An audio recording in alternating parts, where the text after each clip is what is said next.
ฝนตกไหมพี่น้องกากับห้องกระสันทอเนี่ย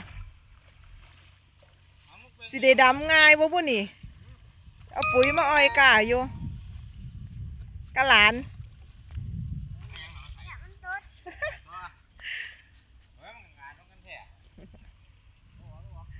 ตะลักยิ้มหวานหน่อยครับเย้ยิ้มหวานหน่อยสวัสดีครับผมสวัสดีครับผม